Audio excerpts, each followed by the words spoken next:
Mana nimada mashinamiz qaltirab yurgan. Assalomu alaykum qadrdonlar. Epik motorni olib qo'yganmiz. Nima holat bo'lganlarini videoni oxirigacha kuzatib borsanglar, hammasini qo'yib boramiz.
Mana nimada mashinamiz qaltirab yurgan.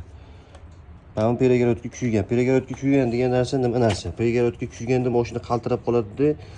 Mana bu yerda kompressi, bu kompressiv o'tga turadi. Mashina qaltirab yaxshi tortolmay yuraveradi. Yani siz switchi kuygan yoki injektor yaxshi ishlamayapti, shunaqa deb yurishadi yoki klapin kuygan. Klapin emas, mana shu porshunning orasida olovni bir-biriga yo'tkazib bermaydigan narsa bo'ladi mana shu. Proklatga suv kamayib ketsa mana bu narsadan bo'ladi. Suv kanali mana bu yoqqa qarab o'tga turadi. Mana shu qarab o'tga tursa, suvingiz kamayib ketaveradi, silindrdan, ashdan glyushitrizdan chiqib ketaveradi. Glyushitrizdan chiqib ketmasligi uchun, hammasini to'g'rilash uchun mana shu proklatga kuyib ketmasligidan oldin olish kerak va termasdan suvlanib, o'z vaqtida to'g'rilab, gradusga qarab yurganingiz yaxshi.